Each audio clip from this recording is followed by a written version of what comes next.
Hello everyone. Hoffenheim is a small town in the northwest of Germany, located just about 40 kilometers from the city of Hamburg. It's a peaceful place, home to just over 5,000 residents. But late one night in 2007, a horrifying massacre occurred at a Chinese restaurant in the town. 7 people were killed, including 3 of Chinese descent. The event sent shockwaves through the Chinese community in Germany, especially after rumors began to swirl that it might have been an act of revenge by the Triads. It became one of the most significant murder cases in the region since the end of World War II.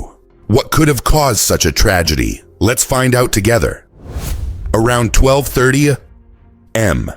on February 5th, 2007, a 47-year-old German man named Hans arrived at a Chinese restaurant called Catfish to pick up his wife, who worked there as a server. The restaurant was popular with locals, so staff often stayed late into the night. But tonight felt different. When Hans reached Catfish, he immediately noticed something was off. The place was completely dark and eerily silent. No one was going in or out. Was it possible that the owner and staff were all gone? But if that were the case, why was the front door wide open? As Hans stepped closer, he was hit by the overwhelming smell of blood. Alarmed, he rushed inside. What he saw was a scene straight out of a nightmare. The entire restaurant floors, walls, ceiling, even the tables was drenched in blood. Scattered across the floor were multiple bodies. Among them, he recognized his wife. Hans stumbled back in shock, then ran out of the restaurant to call the police. When local police received the emergency call, they were stunned. They had never handled a mass murder of this scale, not just in Hoffenheim, but anywhere in Germany. After hanging up, they immediately mobilized all available forces. Around 80 officers were dispatched to the scene without delay, and the German Federal Police also sent additional personnel to support the investigation. By around 1:30 a.m., both police and medical teams had arrived. On the first floor of the 9-story building, they discovered the body of a 58-year-old Chinese head chef. He had been shot in the back, likely while trying to escape. In the dining area, 3 bodies were found between the tables. They were lying face down, hands tied, knees bent. What stood out most was that all of the victims had suffered severe head trauma. Investigators believed they had pleaded for mercy, but their killer had shown none. In addition to the victims already found, police also discovered the bodies of the restaurant owners, Mr. Hongfan, and his wife, Anna. Both had been killed. A male waiter was found with severe injuries and was rushed to the hospital. But sadly, he passed away the next morning. The only survivor was the couple's 2-year-old daughter, wrapped in a blood-soaked blanket. Miraculously, little Diana had only fainted and was completely unharmed. Based on the evidence and details collected at the scene, investigators believe the massacre had been carried out by an organized gang. Neighbors living nearby reported that they hadn't heard any cries for help or loud noises that night, leading police to believe the perpetrators had used some method to muffle sound. One victim's relative told police that around 11:00 p.m., they were on a phone call with the victim when they suddenly heard unfamiliar voices and a child's screams. Then, the call was abruptly cut off. Another victim had tried to call her husband for help, but he was in the shower and didn't hear the phone. From these accounts, police estimated the time of the attack occurred between 11:00 p.m. and 12:30 a.m.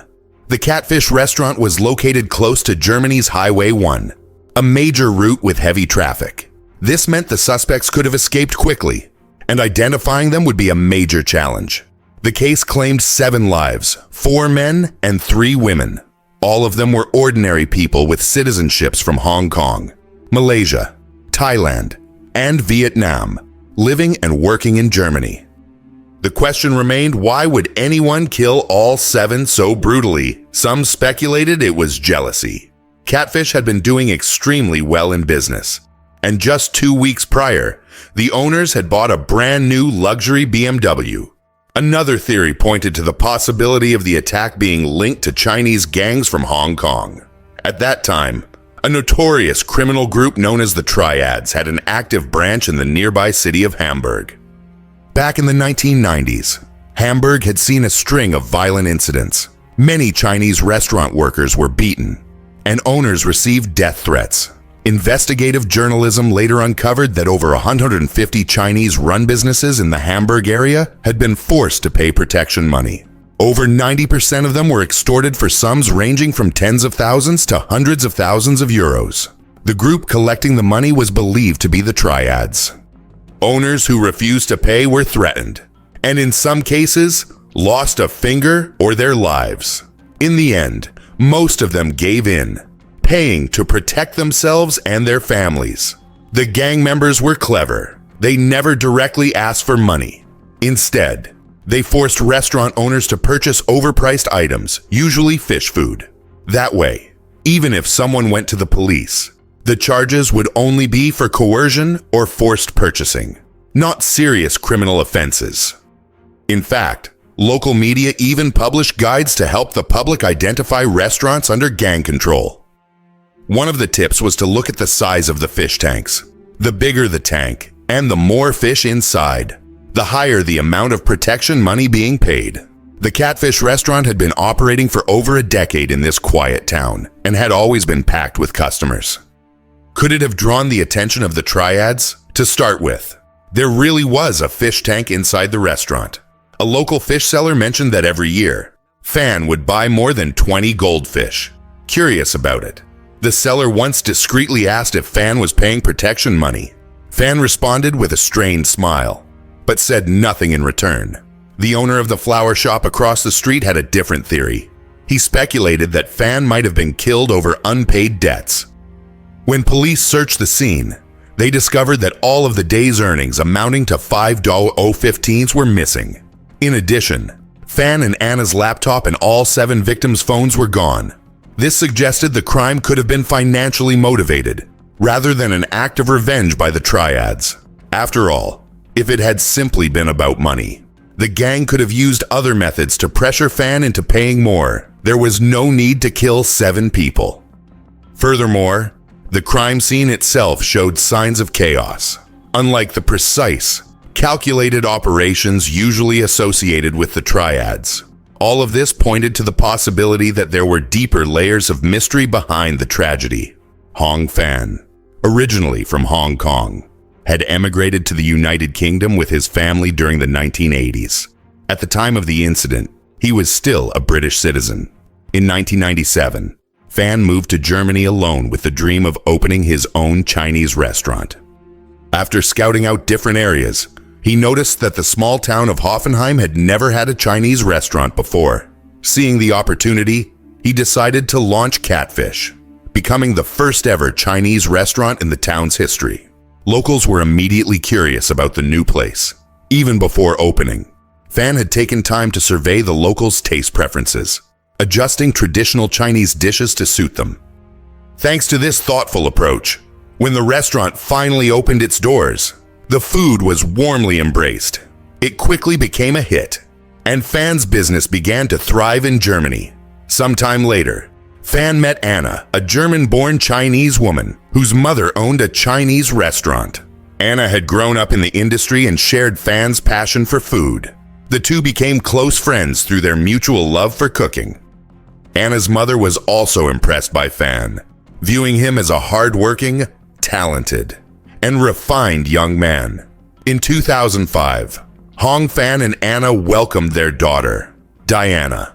Around the same time, business at Catfish flourished like never before. After years of hard work, the couple had saved a considerable amount of money. They purchased a 2-story villa and a luxurious BMW. But their life of comfort and prosperity was cut tragically short. On the evening of February 7th, 2007, just 2 days after the massacre, a routine traffic checkpoint in the town of Bremen led to a critical breakthrough. A traffic officer stopped a green Volkswagen carrying 2 Asian men, both appearing to be around 30 years old. They looked visibly nervous. While being questioned, one of them discreetly tossed a small slip of paper under the car. The officers retrieved the paper and found that it contained a detailed layout of the Catfish restaurant. Realizing this might be a key clue in the recent homicide case, they immediately conducted a thorough search of the vehicle. Inside the trunk, police discovered a roll of electrical wire identical to the type used to bind the victims at the crime scene. They also found 2 laptops belonging to Fan and Anna, as well as 7 mobile phones that matched those of the deceased. Most damning of all, under the car seat were 2 weapons, both matching the characteristics of the murder weapons used in the attack. The 2 suspects were identified as Vietnamese brothers, aged 34 and 31. Both had prior criminal records, including theft, robbery, and disorderly conduct. During interrogation, they confessed to having an accomplice, another Vietnamese man believed to be the mastermind behind the robbery. He had once worked at Catfish and had drawn the floor plan found in the car. About a month before the attack, this man named Quoc, of Vietnamese origin, had met the 2 brothers, Van and Van, at a bar. All 3 shared similar circumstances. They were undocumented immigrants in Germany, unskilled, jobless, and struggling financially. Quoc pitched them a robbery. He had previously worked as a kitchen assistant at Catfish and knew that Fan was a wealthy man. He was intimately familiar with the restaurant's layout, daily routines, and security weak points, which made the plan seem almost too easy to execute. Quoc had moved to Germany from Vietnam only a few years earlier. At 42, he had no vocational skills, making it nearly impossible for him to find stable employment. Fortunately, Fan had taken him in, offering him a job in the kitchen and even providing a place to stay. But instead of showing gratitude, Quoc became envious of Fan's wealth. After working for a while, he abruptly left the restaurant without any notice. Fan and Anna were deeply concerned at the time, unsure of how he would survive in Germany. On the night of February 4th, 2007, the 3 men met at a bar, waiting for the Catfish restaurant to close. At the bar, they ran into another Vietnamese man named Truong, an alcoholic who had no knowledge of their criminal plan. Intoxicated, Truong ended up tagging along with them. It wasn't until he sobered up that he realized the others were preparing to rob a Chinese restaurant. At first, he refused to take part, but under threats and manipulation from Van, he eventually agreed to stand watch at the door. Around 11 p.m., the 4 of them, along with another accomplice, a friend of Van's, drove a green station wagon to the Catfish restaurant. Van locked the back door with a metal chain. Then he and another man, both wearing black hooded sweatshirts, stormed inside. As soon as they entered, they shouted at everyone to raise their hands. The 7 people inside panicked. 2 of them, who were near the back exit, tried to escape but found the door locked. Desperate, they attempted to call for help, but no one answered. At this point, Van hadn't intended to kill anyone. He only took out the electrical wire and began tying everyone up. They used the 2-year-old girl, Diana, as leverage, forcing Anna to hand over the money. Meanwhile, Fan, terrified for his wife and daughter, broke free from his restraints and charged at the Van brothers, but he was shot dead on the spot. That was the moment everything spiraled out of control. The robbers lost all sense of reason and brutally murdered everyone in the restaurant before stealing all the money. Little Diana witnessed the entire scene. Terrified, she cried out in horror. Her cries startled the attackers, who quickly gathered the loot and fled. Miraculously, Diana was unharmed. Perhaps her survival was the last fragment of humanity left in them. In May 2007, Quoc was arrested. By June, Truong and another accomplice had also been taken into custody. In May 2009, the case went to trial in the town of Stade, Germany. The Van brothers, who had carried out the killings, were sentenced to life in prison with no possibility of parole. Quoc, who had drawn the restaurant's floor plan but wasn't present at the scene, received a 5-year prison sentence. The other man involved in the robbery was sentenced to 14 years, while Truong, who stood guard at the door and was unaware of the robbery beforehand, was sentenced to 4 years. Diana, the sole survivor, was later taken into long-term psychological care by her family. This case is a haunting reminder of how greed can drag people into the darkest corners of morality. Some even turn against those who once helped them, as Quach did, betraying the man who gave him shelter and work, all for money. These acts don't just cause devastating material loss, they leave deep emotional scars. And for the loved ones of the victims, and for anyone who learns of this tragedy, there will always be a lingering question when you reach out to help someone. Will they be grateful? Or will they one day betray you? That's why we must cherish those who've helped us and return their kindness with gratitude and respect, not only to honor our own conscience and moral values, but also to give good people a reason to continue believing in the goodness of humanity. A tragic story unfolded in a small county in Sichuan, where a woman skillfully built a criminal empire, from her initial steps to becoming a powerful crime boss. However, the satisfaction derived from power and wealth led to unforeseen consequences. Yi Rongmai was born in 1965 into an ordinary family in Zhejiang County, Sichuan Province. Among her many siblings, she was the ninth child, earning her the nickname Jiomei Z, ninth sister. As the youngest in the family, she was adored and pampered by her parents and older siblings. Growing up in such an environment, Mai developed an arrogant, willful, and domineering personality. Under the strict supervision of her school, she frequently caused trouble and refused to study. Consequently, she dropped out of elementary school before graduating and returned home. From then on, she roamed the streets, befriending gangsters and delinquents. A turning point in life. In 1987, at just 24 years old, Mai met Huang Jian, who was 2 years her senior. Jian had recently been released from prison, and his handsome appearance and muscular physique quickly caught Mai's attention. This mutual attraction led them to become a couple. By 1996, Mai recognized the lucrative potential of the entertainment industry. Leveraging their connections, they borrowed 100,000 yuan and opened a karaoke lounge named Golden Dream in the Southern Development Zone of Zhejiang County. At that time, it was common knowledge that young women were an indispensable part of karaoke lounges. Mai fully understood this and spared no expense to recruit beautiful, attractive young women to work there. Initially, these girls were hired solely to entertain guests by singing and dancing. However, after a month, Mai realized that the lounge's revenue was insufficient. Thus, she contemplated expanding services to include prostitution. The girls refused, having been assured upon employment that their roles would be strictly artistic, not involving any sexual services. Faced with their resistance, Mai's sinister nature began to surface. Having never experienced such defiance, she devised a malicious plan. Mai tricked the girls into drinking a beverage laced with drugs. Unaware of the danger, most of them fell into her trap. However, 2 clever girls, Ling and Su, secretly spat out the drink. Unfortunately, Mai discovered this and ordered her henchmen to restrain them, forcing them to consume the drugs. Once all the girls were addicted, Mai coerced them into serving clients, threatening to withhold drugs if they refused. Those who attempted to resist faced threats of having their supply cut off. Under Mai's threats, the girls not only received no wages, but even the tips from customers were confiscated under the pretext of covering drug costs.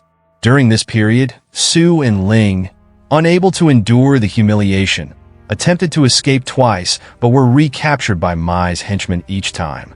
They were severely beaten and ultimately forced to submit. Thanks to these illegal activities, Golden Dream flourished. However, success also bred envy. Zhao, a rival in the area, harbored deep resentment towards Yi Rongmai. He hired thugs to sabotage her lounge. When Mai saw the shattered glass strewn across the floor, she was furious. She immediately called 2 of her friends and spent 10,000 yuan to purchase 2 guns.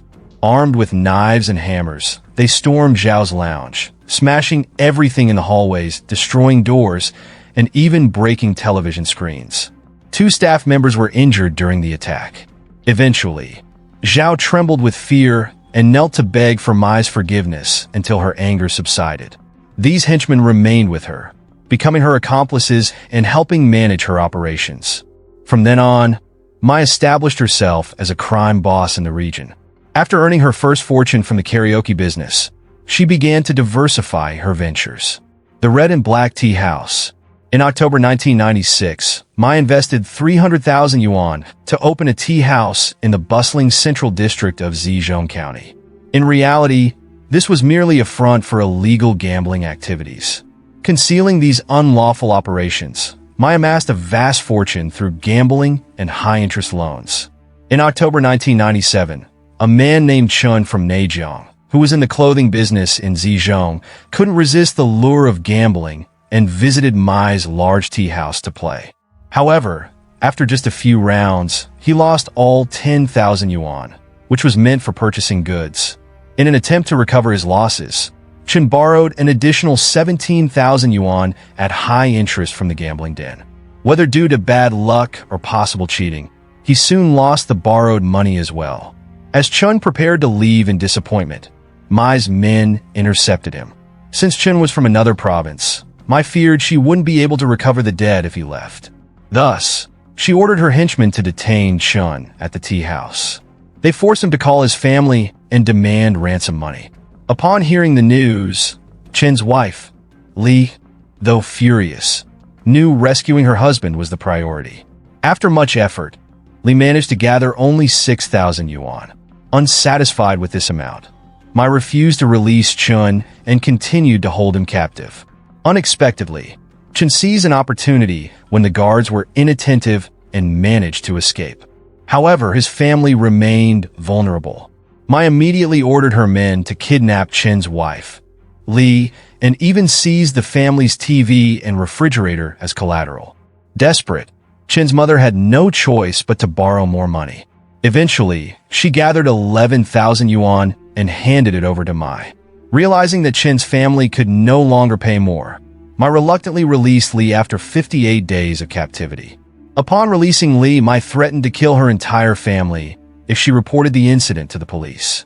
Terrified after 2 months of imprisonment, Li did not dare to take any action, longing only to return to a peaceful life. As a result, this illegal abduction quietly went unreported. At the end of 1997, a man named Jean visited the tea house to gamble. After losing all his money, he borrowed 10,000 yuan from Mai at high interest. Even after repaying a total of 15,000 yuan, including interest, Mai deceitfully instructed her henchman, Chu Leiji, to force Jean to sign an IOU for 40,000 yuan and detained him at the tea house for 4 days and 3 nights. Enraged during his captivity, Jean frequently cursed Mai. Infuriated by his insults, Mai forced him to sign another IOU for 290,000 yuan and ordered Leiji to escort Jean to borrow money to repay the debt. Fortunately, Jean seized the chance to escape and fled Zhejiang County, with no one knowing his whereabouts. On February 2nd, 1998, a man named Wang came to the tea house to gamble. During the game, he borrowed 2,000 yuan from Mai. When he failed to repay on time, Mai ordered Leiji to capture Wang and bring him back to the tea house. They beat him before coercing him to sign an IOU for 40,000 yuan, after which they released him. The terror in Zhejiang. Local residents were outraged by the brutality of Yi Rong Mai's gang, but too fearful to speak out, worried that even a small misstep could lead to disaster. However, some dared to stand up, such as Mr. Xie, a private entrepreneur in Zhejiang County. Mr. Xie had been a longtime friend of Yi Rong Mai's husband, Huang Jian. Mr. Xie had visited the tea house multiple times, but after losing nearly 100,000 yuan, he realized that Jian and Mai were deliberately setting traps for him. Upon this realization, Mr. Xie vowed never to gamble again. In conversations with friends, he also expressed his disdain for the deceitful couple. Unfortunately, his complaints reached Mai's ears. Determined to teach him a lesson, Mai ordered her henchmen to ambush Mr. Xie in an alley in Zhejiang County around 10 p.m. on December 26, 1997. The group attacked Mr. Xie with sticks and stones. Surrounded and unable to resist, Mr. Xie struggled to escape and ran towards Exinjing Street, where his brother-in-law, Lu Liangjun, lived. As he ran, he cried out for help. Lu heard his cries and rushed to assist. But before he could reach Mr. Xie, Jian approached with a gun. Jian raised the weapon and shot Liu in the left leg. Liu collapsed in pain, while Mr. Xie used the distraction to flee. Although Mr. Xie escaped, Mai had no intention of forgiving him. She repeatedly sent her henchmen to Mr. Xie's hometown, coercing his ex-wife, Tran, to hand over 150,000 yuan to settle the matter. Tran, having never faced such threats and unable to gather the demanded sum, was driven to despair. After days of harassment, she tragically hanged herself, her life claimed by Mai's cruelty. However, this was just the tip of the iceberg. Over more than 3 years, Mai and Jian's gang committed numerous violent crimes at the tea house, including kidnappings, extortion, illegal detentions, and murders. During this period, over 10 people fled Zhejiang for safety, more than 20 were killed, and 3 were forced into suicide. Their illicit gains totaled millions of yuan. Yet, due to their ruthless and covert methods, and the public's fear of Mai's power, few dared to report them to the authorities. Mai's gang terrorized Zhejiang for years, but as the saying goes, crime doesn't pay. A shocking shooting incident, known as the Zhejiang 519 case, exposed the full extent of Yi Rongmai's crimes. On the night of May 18, 1999, Mai and Jian ordered their henchmen to capture a man named Yi, accusing him of stealing their gold. They took him to the tea house and assaulted him. In retaliation, Yi's friend, Sun, led a group to the tea house to confront one of Mai's henchmen. When Mai learned of this, she decided to teach Sun a lesson. Around 2 p.m. the following day, Jian and his henchmen ambushed Sun on his way home. As Sun appeared, one henchman shot him in the leg while others attacked him with knives. The ambush happened swiftly, and Sun collapsed in a pool of blood. The Zhejiang County Police launched a thorough investigation, forming a special task force. After more than 50 days of diligent work, they gathered evidence of Mai's gang's criminal activities. Around 2 a.m. on July 10th, police surrounded Mai and Jian at a tea house in the city. Realizing the situation was beyond control, Mai told her husband to distract the police while she escaped through the back door. Knowing survival was unlikely, Jian decided to hold off the police. As he reached for his gun to resist, the officers shot him. Meanwhile, Mai successfully fled through the back exit. Despite escaping, she remained in Zhejiang, unwilling to abandon her empire. She repeatedly called Mr. Song, the owner of karaoke lounges, threatening him and claiming she would spend 600,000 yuan to hire assassins to kill the task force officers. Mai's plans ultimately failed as Mr. Song ignored her threats. Forced to leave her hometown, she lived in hiding. Yet, justice caught up with her. 2 years later, Zhejiang police received a tip that Mai was hiding in a village. Acting swiftly, they conducted a covert investigation. They discovered that apartment 402, Building C, was occupied by a local named Chu Weikong, who had recently married a woman from another region named Yi Yin. Upon hearing this, the police suspected it might be Mai. To verify the woman's identity, they conducted household registration and family planning checks on all floors from 1 to 4 of Building C. When they reached apartment 402, they requested a photo of Yi Yin under the pretense of verifying household registration. Upon receiving the photo, the police were surprised as it looked completely different from the image they had of Mai. Yi Rongmai had short hair, while Yi Yin had long hair, and their appearances were notably distinct. At this point, the police considered they might have the wrong person. However, adhering to the principle of leaving no suspicion unchecked, they used technical methods to compare the photos. After numerous checks, they confirmed that Yi Yin was indeed Yi Rongmai, who had been evading the law for over 2 years. Justice served. At 9 a.m. on July 21st, a team of criminal investigators and local police surrounded the village. 6 armed officers stormed the apartment, arresting Mai, who was utterly shocked by the turn of events. To evade capture, Mai had not only changed her name, but also undergone cosmetic surgery to alter her appearance, explaining why the police hadn't recognized her sooner. Following Mai's arrest, her gang members were also apprehended. On October 25th, Mai and 7 other gang members were publicly sentenced. According to the law, she was sentenced to death, while the other 7 received life imprisonment or fixed-term sentences. On January 17, 2003, Mai was escorted to the execution site. With the sound of a single gunshot, her criminal life came to an end. Yi Rong Mai, spoiled from childhood, developed an arrogant and fearless personality. She committed numerous crimes, driving 3 innocent people to their deaths. In a society where greed and power can erode humanity, this case reminds us that no crime can remain hidden forever. Mai's violent acts, kidnappings, and extortions left an indelible scar on many lives, and her ultimate punishment was inevitable. What are your thoughts on Mai and her terrifying actions?